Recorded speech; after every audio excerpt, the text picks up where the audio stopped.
have any other advice on how we can go about practicing soft skills? It's interesting that that games is quite high on the list. I think that can be a physical game. So, you know, sporting games, whether you're watching sport or playing sport, I think there's collaboration, teamwork, communication, risk assessment with a lot of them. Not everyone is into sports, so I don't like to focus on that one too much, but I think sort of driving or cycling, like I mentioned, can be ways to sort of, maybe you're multitasking or you're thinking about like the risk of things. I think, like I mentioned magic, like watching magic tricks, like Britain's Got Talent has sort of brought a lot of them to the forefront. So I'm sure if you were to Google some on YouTube,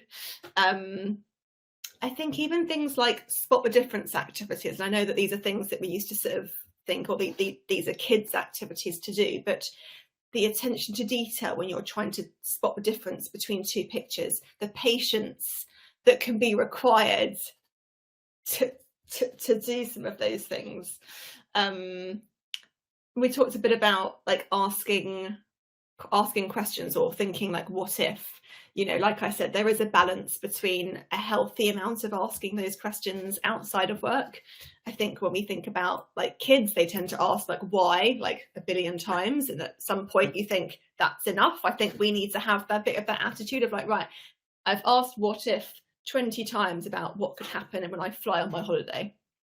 That's, you know, one what if is enough and we can move on. So I think, you know, you practicing these skills, but then also learning like the limits, because, you know, when it comes to using them at work, you don't want to be sat in a 2-hour meeting asking question after question. So it's understanding what are the right questions to be asking, when's the right time to ask them, and who.